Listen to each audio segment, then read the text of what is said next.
На почеток сме на ново продолжение од Фактор здравје. Ви посакувам добре дојде со вашата здрава навика. Веднаш на почеток ќе ви ги откриам деталите во контекст на темата и гостинката во емисијата.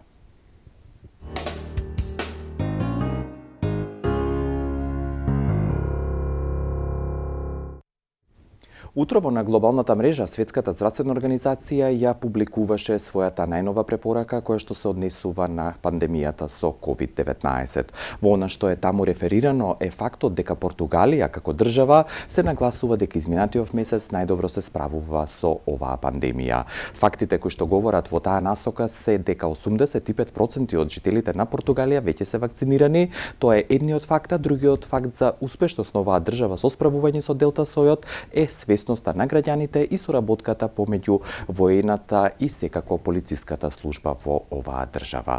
Во таа насока уште еднаш Светската здравствена организација нагласува дека против вирусите како што е коронавирусот не делуваат антибиотиците, да се ограничи нивната употреба и конкретно да се употребуваат само кога има индикација, а тоа се бактериските инфекции. Препораките и натаму остануваат за физичко дистанцирање, носењето на заштитна маска и секако одржувањето на хигиената пред се на миењето на рацете.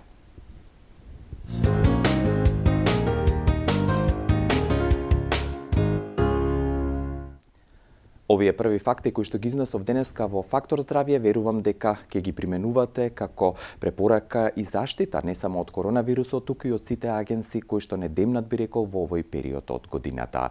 Назад кон денешната тема и она што денеска во најголем дел ќе го анимираме пред се вашето внимание и секако верувам дека повторно ќе ја заслужиме вашата доверба и љубопитност. Конкретно кажано ќе зборуваме за нарушувањата на сензорната интеграција, појава која што е евидентна од една страна кај дечињата, а од друга како поим би сакал да ви ја представиме токму сензорната интеграција. За сите овие детали дополнети со вашите прашања денеска во Фактор здравје, одговор ќе ви понудиме преку разговорот со Василка Галевска Јовчевски, која што е магистар на дефектолошки науки и воедно дефектолог и сензорен терапевт во јавната здравствена установа Завод за рехабилитација на слух, говор и глас кај децата од Скопје. Добар ден, добро дојдовте во Фактор здравје. Како сте и како се чувствувате? Добар ден, вам и на гледачите. Драго ми е што сум дел од вашата емисија денес, на првиот ден од месецот во кој што се обележува, односно е посветен на подигање на свеста за нарушувањата во сензорната интеграција, што е нашата денешна тема на разговор. Сигурно. Јас тоа и сакав да го нагласам, на убаво што вие го кажавте. Уште еднаш ви благодарам што сте дел од Фактор здравје, а предлагам да ги видиме блокот реклами и пауза по која што денеска ќе ја почнеме споменатата тема нарушување на сензорната интеграција.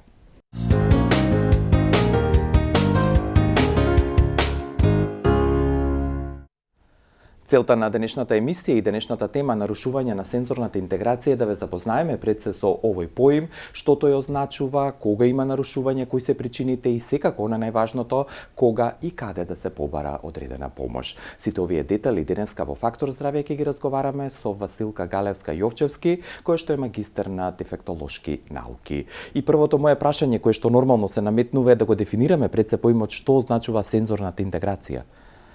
Сензорната интеграција представува невробиолошки процес во кој едноставно кажано нашиот мозок ги регистрира, ги обработува и ги организира информациите кои што ги добива од сопственото тело и од надворешната средина преку сетилните органи, за да може потоа нашиот организам да подготви соодветни образци на однесување во кои што ќе го манифестира своето однесување како моторна или како социјална реакција во надворешната средина. Кога зборуваме за сетилни органи, односно информации кои што ги добиваме преку сетилата, тука не се мисли само на оние добро познати или општо познати сетила за вид, слух, мирис и вкус, туку има три други системи кои што всушност ја сочинуваат основата и се темелот на сензорната интеграција. Тоа се сетилото за рамнотежа или вестибуларниот систем, проприоцептивниот систем, односно информациите кои што ги добиваме преку нашите мускули и зглобови, и сетилото за допир или тактилниот систем, и секако некои го издвојуваат како посебен систем, а некои не. Тоа се осетите кои што ги добиваме од внатрешните органи, односно интероцепцијата. Тоа значи сите информации за се она што се случува околу нас влегуваат преку нашите сетилни органи, кои што се системите кои што ги кажавме, доаѓаат во нашиот мозок, тој ги регистрира, ги обработува и потоа ги организира за да може соодветно да го организираме и нашето однесување во средината согласно тоа што се очекувања и барања на средината, согласно ситуацијата или контекстот и секако возраста на индивидуата, прилагодено на сите аспекти. Да, оние први сетила кои што ги споменавте се тие кои што се стекнуваат во текот на животот, но последните 3 или вторите 3 што ги споменавте веќе интраутерино се детерминирани. Да. Прашањето ми е кога тие се развиваат и колку се важни пред се, не само за едно дете, туку и за еден човек. Сензорната интеграција е процес кој што започнува, како што кажавте, уште пред раѓањето. Некаде во 5-тиот месец од бременоста започнува да се развива тој вестибуларен систем, преку кој што ние, односно конкретно сега плодот во матката, добива информации за движењата на мајката. Значи тоа е тој вестибуларен систем кој што ни дава информации за тоа како се одвива положбата и какви се движењата на телото во целина. Потоа се развива проприоцептивниот систем и секако сетилото за допир, за да после раѓањето се продолжи со развивање на останатите сетила. Значи, сензорната интеграција е процес кој што започнува уште пред раѓањето и се одвива во текот на целиот живот. Тоа е процес кој што се случува некако во позадина, за кој што ние не сме свесни, меѓутоа тој во исто време го представува и темелот, и основата, и се одвива паралелно со целокупниот понатамошен развој. И за да бидеме уште подобро сватени и попластично после ковидот, да објасниме може една ситуација, состојба, како тој функционира всушност. Колку е сензорната интеграција важна, можеме да представиме со еден наједноставен пример на една наједноставна активност, наречеме на детето. Да земеме за пример дете кое што или две деца кои што си играат со топка, кои што си подаваат топка или играат кошарка. Зошто е важна сензорната интеграција? Што таа значи? Тука е потребно да бидат вклучени сите наши сетила. Зошто? Прво, за да може детето да ја дофати топката, да ја држи топката, важно е сетилото за допир. Тоа е тактилниот систем. Понатаму, да може да одржува исправен став на телото и да знае каде се наоѓа во просторот, како се поставени неговите органи, како е поставено неговото тело во целина. Тоа е проприоцептивниот систем, информациите кои што индивидуата ги добива од мускулите, зглобовите, тетивите и од телото во целина. Третиот систем, вестибуларниот систем, тој ни овозможува да го држиме телото исправено и да добиваме податоци за позицијата на главата и на телото, односно детето да може да ја одржува рамнотежата, додека мрда со екстремитетите, додека подава топка, додека ја дофаќа топката, едноставно да одржува рамнотежа и да ги координира своите движења. Зошто да е потребен всушност, да е стабилно? Да. Зошто е потребен видот? Видот е потребен за да може да го следи другото дете или ако е тоа противник, соиграч, без разлика, зависи за која активност станува збор, да може да ја следи линијата на движење на топката, за да може да ја дофати, за да знае во кој правец да ја фрли, да му ја додаде на соиграчот или на другото лице. Слухот зошто е потребен? Слухот е потребен за да може да се ориентира дали од некоја страна му доаѓа некое друго лице, соиграч, противник, да го слуша тапкањето на топката по подот, односно по подлогата каде што се игра. И сето тоа се одвива истовремено и мора во мозокот да се согласуваат сите тие информации кои што доаѓаат од сите сетила и од сите страни. Да. Без тоа не може да се функционира. Наведно многу едноставно, многу сложено како процес, како што рековте во однос на сите оние сетила. И пред да зборуваме за нарушувањето на што е нормално или физиолошки е таа сензорна интеграција да се развива во текот на животот и да живееме. И уште еден факт кај возрастните, само една паралела, дека оваа сензорна интеграција и тоа како е потребно, односно функционираме секојдневно со неа. Сензорната интеграција, како што и претходно кажавме, до крајот на животот, да. Нагласуваме од почетокот до крајот на животот. Уште кај бебињата за да можат да направат саморегулација, да може бебето да воспостави нормален ритам на спиење и на будност, на исхрана, на пријатност, доживување на пријатност или непријатност, задоволство или незадоволство, да го следи ликот и гласот на својата мајка, на родителите и на луѓето од окружувањето, да може да ја следи играчката, да се интересира за играчките. Потоа, кога детето ќе почне да оди, да може да ги развива моторните вештини. Значи сите тие активности на истражување на околниот простор преку кој што стекнува вештини и моторни и социјални, да се развива врсничката интеракција. Се до школската возраст, каде што е особено важно за стекнување на школските вештини. И се разбира понатаму во животот како возрастни лица, кога ни овозможува воспоставување на социјалните интеракции со средината, организирање на сите активности поврзани со семејниот и деловниот живот и работата, па се до изградувањето на самопочитувањето и нели зрелоста како индивидуа. Да, и она што последно не помалку важно е на врвот, би рекол, на оние активности или последно во низата, но најважното тоа е говорот и развивањето на вербалната комуникација. Говорот и Каде е вербалната таа во комуникација, ова сензорна интеграција? Во таа пирамида на учење и на стекнување на сите тие вештини и способности, основата на таа пирамида ја сочинуваат трите системи кои што ги кажавме на почетокот: вестибуларниот, проприоцептивниот и тактилниот. Врз основа на нив и на слухот, видот, мирисот и вкусот, понатаму се надоградуваат емоционалната зрелост, значи за да може детето да ги воспоставува тие релации, да може да се ориентира во просторот, визуоспацијалната перцепција и врз основа на сите тие информации кои што ги добива, заедно со вниманието, да може да го развива говорот, да го организира однесувањето и да ги стекнува академските вештини. Да. Тоа се тие кои што се три на врвот: говорот, академските вештини и севкупната зрелост на личноста. Да. Во овој момент ве поваканувам, доколку имате интерес да поставите прашање и да учествувате директно и денес во Фактор здравје 60919224 односно 60919225. Зборуваме за нарушувања на сензорната интеграција и во таа насока моментот кој што кажавме дека ни е клучен и за кој што треба да препознаат родителите, предци и вие како стручни лица да дадете помош, кога зборуваме за нарушување на сензорната интеграција и кои се причините кои што го детерминираат тој процес? Прво да разјасниме дека никој од нас нема совршена сензорна интеграција. Сите имаме ние некакви потешкоти во сензорната интеграција. На некого му пречат некакви мириси, некој например не може да го слуша звукот на шкрипењето на кредата по таблата и слично, меѓутоа сите ние во текот на животот, кога станува збор за личности кои што се со типичен развој, кои што немаат останати потешкоти во развојот, на некаков начин сме научиле да ги компензираме, да се носиме со нив и истите да не ни попречуваат во секојдневното функционирање и во извршувањето на сите активности кои што го чинат нормалното живење. Исто така, треба да разјасниме дека за нарушување на сензорната интеграција зборуваме тогаш кога не постојат никакви други оштетувања на сетилните органи и на мозокот. Значи, станува збор единствено за промени, односно за нарушувања во самиот тој процес во кој што се врши приемот, обработката и интегрирањето, односно организирањето на информациите кои што ги добиваме, без да постојат некакви оштетувања во нервниот или во сетилниот систем. Тука треба да кажеме исто така дека вакви нарушувања во сензорната интеграција се јавуваат и кај деца со типичен развој, некаде околу 10 до 15% кај типичната популација. Меѓутоа, истите многу почесто се среќаваат кај деца кај кои што постојат некакви други состојби, односно развојни нарушувања. Причината за развојните нарушувања не е точно одредена. Истражувањата покажуваат дека постои некаква генетска основа. Меѓутоа, тоа што е евидентно е дека сензорните нарушувања најчесто се јавуваат кај други развојни нарушувања, како што се аутистичниот спектар на нарушување, АДХД, состојбите, потешкоти во говорно-јазичниот развој и слично.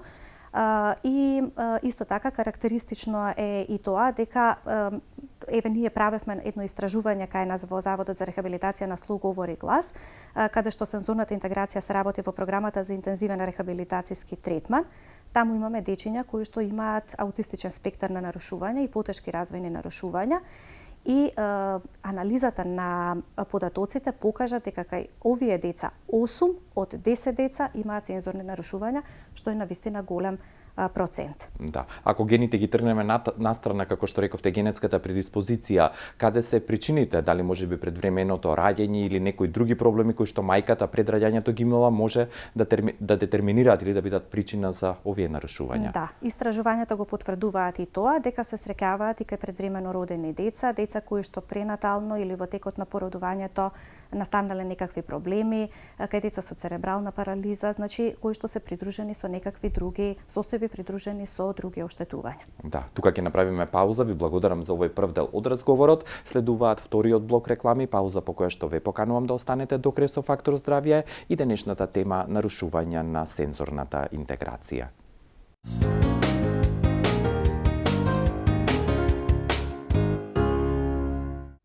Добро дојдовте во вториот дел од Фактор здравје. Поканата до вас и натаму ја упатувам на 6091924, односно 6091925, да ни се јавите, активно да учествувате и секако да поставите денеска прашање. Темата нарушување на сензорната интеграција ќе продолжиме да ја разговараме и секако да ја дискутираме со многу научни и практични совети и факти со Василка Галевска-Јовчевска, која што е магистар на дефектолошки науки и воедно дефектолог и сензорен терапевт во јавната здравствена установа Завод за рехабилитација на слухоговори, гласка и деца од Скопје. Она на што ќе дадеме акцент во продолжение, рековме, е препознавањето и клиничката манифестација, дали пред се родителите се тие кои што можат да забележат некое нарушување во сензорната интеграција и на што треба да обрнат внимание?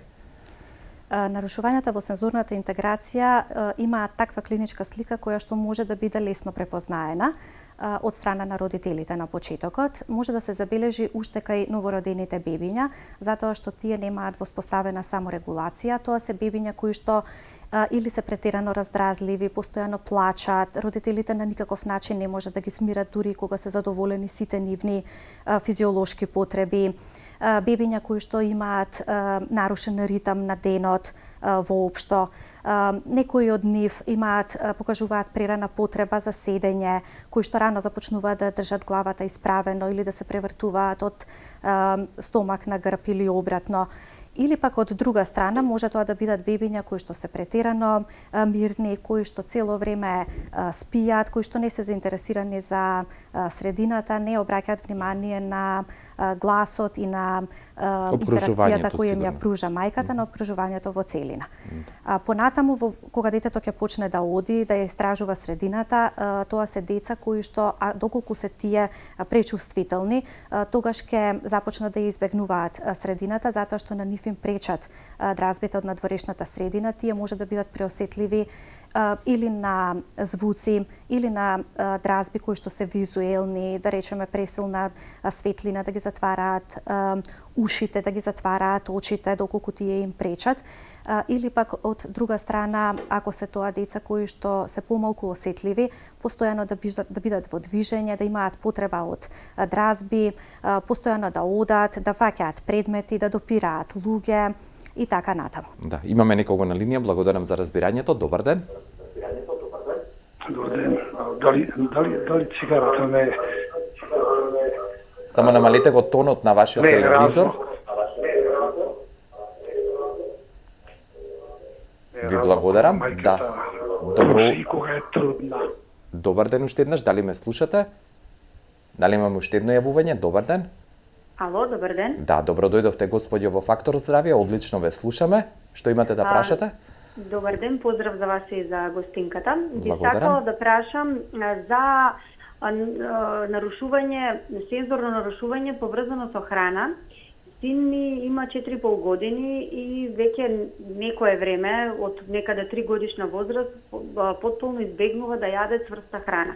Значи, сета храна која што ја внесува е во форма на блендирана храна, освен оние додатоци што се како чипсови, бейк ролс, смоки и слично, тоа сака да го јаде како во цврста форма. Другата храна, манџи и слично, ја јаде само како блендирана. Тој проблем се случи некаде околу 3 годишна возраст и од тогаш навака, значи потполно одбива да јаде, да речам, полутечна, лигава, таква храна. Добро, дали ова доволно? Да. Ви благодарам за вашиот интерес. Сметам дека и ова е во контекст и одлично што го кажа господјата. Да, во вистинско време, затоа што токму и за нив требаше да зборуваме. Исто така, значи, сензорната интеграција дава нарушувања во исхраната на децата. Тоа се обично оние деца кои што ги карактеризираат како пребирливи деца. Меѓутоа, тука навистина постои проблем во сензорната интеграција, како што опиша и мајката. Најчесто децата избегнуваат одредени текстури на храна, дали е тоа зрнеста храна, најчесто за таков тип станува збор. Исто така може да избегнуваат одредени вкусови или мириси, или да јадат, да преферираат или да избегнуваат, да речеме, студена или топла храна, исто поврзано со температурата на храната. Меѓутоа, најчесто станува збор за пребирливост во однос на текстурата на храната. навистина представува проблем со кој што се соочуваат многу родители. На кој начин тука може да се интервенира? Може само со постепено, значи намалување, постепено десензибилизирање, намалување на осетливоста на детето, затоа што истото честопати може да предизвика доколку се работи усилено со нагони на повраќање, задавување и слично. Се надминува, меѓутоа потребна е значи подолг временски период на постепено десензибилизирање, односно намалување на осетливоста, на преосетливоста во случајов. И пред да зборуваме конкретно што во заводот работите и какви се алатките и методите на нарушувањата кои што ги надминувате кај овие дечиња, само уште еден факт, кога да се јават родителите и да побараат помош и како технички тоа се прави? Штом забележат некои од овие први знаци, за да биде уште доближено до родителите, значи ќе ми дозволите уште еднаш да потенцирам дека нарушувањата во сензорната интеграција најчесто се појавуваат во вид на преосетливост или хиперсензитивност, намалена осетливост или хипосензитивност и во вид на зголемено барање на дразби од надворешната средина. Уште еднаш ќе кажеме, тоа се деца кои што или ги затвараат ушите, очите, затоа што им сметаат претерани звучни или визуелни дразби. Често пати овие деца се етикетираат, односно од страна на родителите се опишуваат како хиперактивни деца. Тоа се деца кои што се помалку осетливи, кои што мораат да добиваат посилни дразби. Тие се постојано во движење. Тие мораат постојано нешто да допираат, да се раздвижуваат, за да го добијат тој сензорен инпут кој што на нив им е потребен за да може да ја сватат своето окружување и да го организираат своето однесување. Од друга страна, тоа се деца кои што се опишуваат како мрзеливи или незаинтересирани, а всушност тоа се деца кои што се хиперсензитивни, кои што се преосетливи. Тие се повлекуваат, не сакаат да се вклучуваат во игровни активности, не сакаат да учествуваат во активности кои што се поврзани со секојдневните активности. Замислете вие едно хиперсензитивно дете кое што треба да прослави роден ден, каде што има голем број на луѓе кои што прават силна бука, каде што има многу визуелни стимулации, луѓе кои што се различно облечени, подароци, украсена средина, торта. И сите го бараат тоа дете, нели? Сите тие го бараат тоа дете. Тоа дете е преосетливо на допир. Не сака луѓето да го гушкаат, да му ги тегнат ушите, да му честитаат роден ден. Дополнително детето се форсира, ајде треба да ги дува свеките, треба децата да му пеат песничка, треба тука да се аплаудира. Тоа дете е преплавено со дразби кои што доаѓаат од надворешната средина. Не е во состојба да ги обработи и наместо тоа дете да му се дозволи малку да се повлече и да едноставно да го смири својот нервен систем и да се организира, дополнително детето се престимулира и сето тоа доведува до едно вртење во круг кое што уште повеќе ја влошува ситуацијата. Ова само како пластичен пример. И уште еднаш само конкретно да кажеме, не се работи за органски нарушувања, дали во нервниот систем или во другите системи кои што се зафатени, зборуваме само за нарушувања кои што се развојни и конкретно како технички се доаѓа до вас во заводот, доколку родителот забележи некој сомнеш. Да, убаво потенциравте, значи уште еднаш да кажеме дека тоа не се нарушувања во сетилните органи или во нервниот систем, не станува збор за органски оштетувања и исто така треба да се разликуваат од проблемите во однесувањето или бихевиоралните проблеми, како што и претходно кажав, честопати родителите ги препознаваат како некакви манифестации во однесувањето, меѓутоа треба да се исклучи дали станува збор за манипулативно однесување, кај кое што е потребна модификација на однесувањето, или се тоа бихевиорални манифестации, односно промени во однесувањето, кои што се со сензорна основа и на кои што треба да се работи, а исто така може да станува збор и само за незрелост и за несоодветно стимулирање во семејната средина, структурирање на активностите од страна на родителите. Штом забележат некои од овие сигнали, родителите е пожелно да се обратат. Значи, кај нас во Заводот за рехабилитација на слух, говор и глас, препознавањето, односно дијагностицирањето на сензорните нарушувања се врши по пат на обсервација и со примена на сензорен профил, тоа е еден прашалник во кој што родителите даваат описи на однесувањата на детето, кои што се карактеристични за нарушувања во сензорната интеграција и врз основа на тоа се прави проценката дали станува збор за нарушувања во сензорната интеграција или некои од проблемите кои што ги наведовме. Незрелост, несоодветно стимулирање, чисто бихевиорални проблеми во однесувањето кои што немаат сензорна основа и врз основа на тоа понатаму го определуваат делуваме планот за третман, односно задолствување. Да, и уште еднаш сакам да нагласиме на почетокот на месец октомври, кога се дава аспект токму на сензорните интеграции со оваа тема и емисија и ваше гостување, всушност даваме придонеси свесност кај родителите за нивно препознавање, кога веќе ќе имате профил, кога веќе ќе направите проценка кај одредено детенце, еве конкретно и од вашата работа во заводот, како понатаму се процесира тоа детенце, односно што како можност за надминување на тоа нарушување имате на располагање, бидејќи вие сте и мултидисциплинарен тим таму, така што вие како дефектолог и сензорен терапевт правите?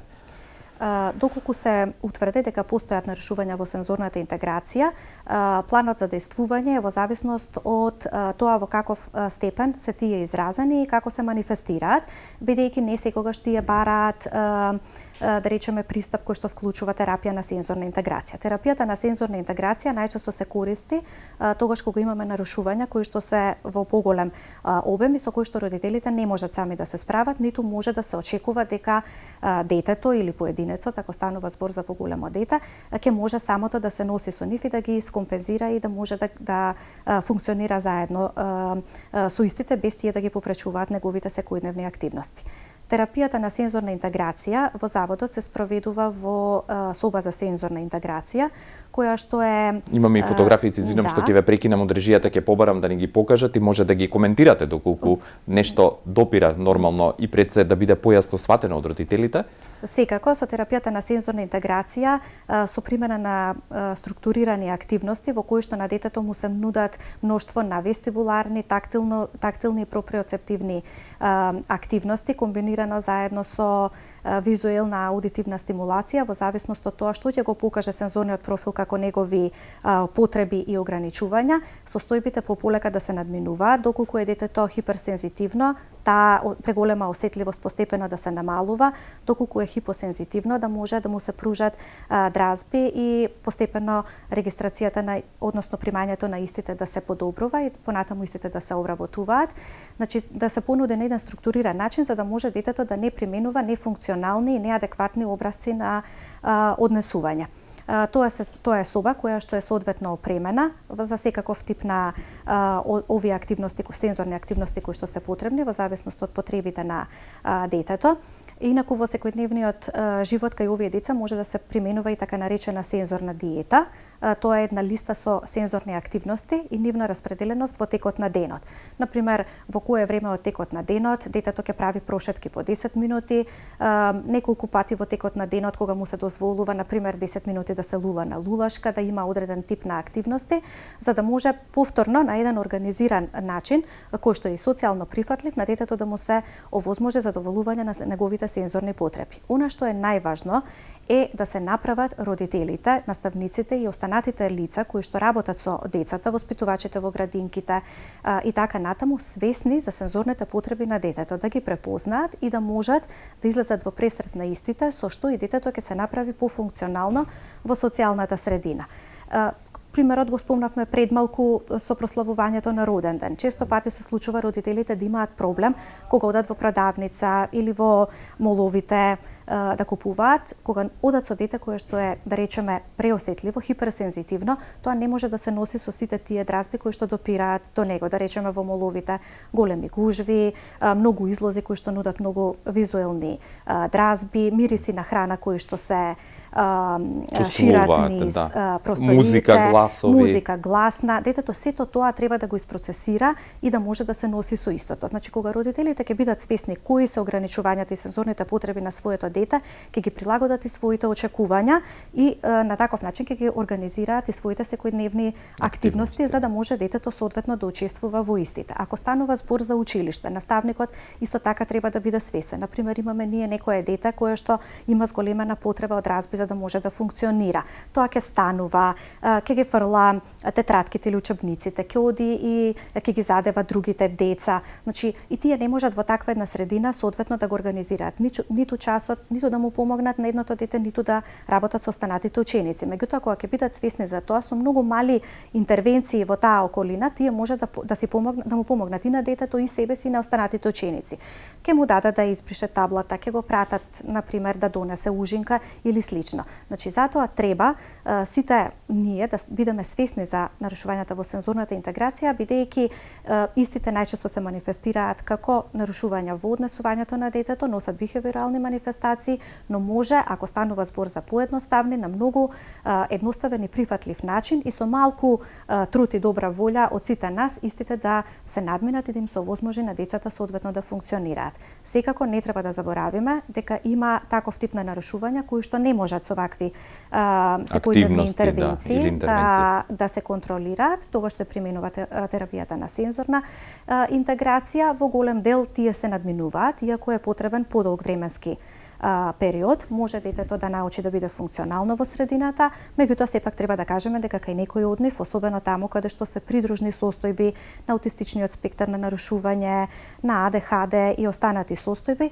дека може да представува и траен предизвик во текот на животот. Да, и она што сакам уште да ве прашам, иако сликовито и многу практично го објаснивте, секој пристап е индивидуален, секој детенце индивидуално го третирате и ги надминувате овие сензорни нарушувања или сензорна интеграција која што како нарушување се јавува, кога е најсоодветно да се почне со вакви модалитети на надминување и до кога, бидејќи знам дека секој детенце индивидуално, со колку третмани тоа може да се надмине во соработка нормално со негователите, учителките во училиштата и родителите пред се?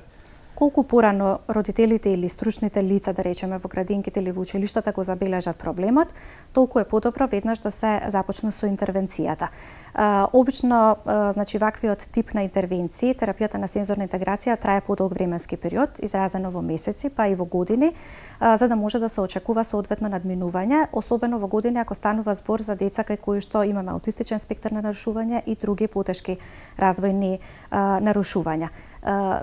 Значи, мора да се работи и е исклучително важно да се надминуваат ваквите нарушувања во сензорната интеграција од причина што дури и кога личноста, сега не зборуваме само за децата, ќе научат истите да ги компензираат и тие да не им попречуваат во нивните секојдневни активности, во иднина може да се одразат на воспоставувањето на социјалните релации, на самопочитувањето, на самостојноста во секојдневните активности, организирањето на севкупниот семеен и деловен живот, значи на академските вештини, постигнувањата во училиштето, а потоа и како возрастни луѓе, така што последиците може да се почувствуваат понатаму во текот на целиот живот. И моето последно прашање се однесува повторно, ќе се вратам на говорот и вербалната комуникација, бидејќи ако порано почнете со вакви дечиња да работите, сигурно и говорот не е се уште развиен, каде е тој и дали покрај вашата интервенција овие дечиња работат паралелно и со логопед, доколку треба и логопедски третман? Да, еве конкретно во Заводот за рехабилитација на слух, говор и глас, како што и претходно кажав, терапијата на сензорна интеграција е дел од програмата за интензивен рехабилитацијски третман, каде што паралелно се спроведува и логопедски третман со децата, се спроведува и терапија на психомоторна реедукација, арт терапија, плей терапија и останати активности, така што сите заедно предонесуваат секако и за подобрување на говорно-јазичниот развој, бидејќи нарушувањата во сензорната интеграција често пати се манифестираат и преку говорно-јазични нарушувања. На крај ви благодарам за вашето гостување, за сите овие совети кои што ни ги представивте и покана повторно да бидете дел од Фактор здравје. Ви благодарам и на вас и се надевам дека придонесовме за подигнување на свесноста кај родителите и стручните лица за нарушувањата во сензорната интеграција. Сигурно благодарам уште еднаш јавната здравствена установа, Завод за рехабилитација на слух, говор и глас кај деца од Скопје, институцијата каде што можете да се обратите и да побарате евентуална помош, конкретно кај Василка Галевска Јовчевска, која што е магистар на дефектолошки науки. Тука ви благодарам за вашето внимание и соработка и поздрав до следното заедничко дружење во Фактор здравје. Пријатно.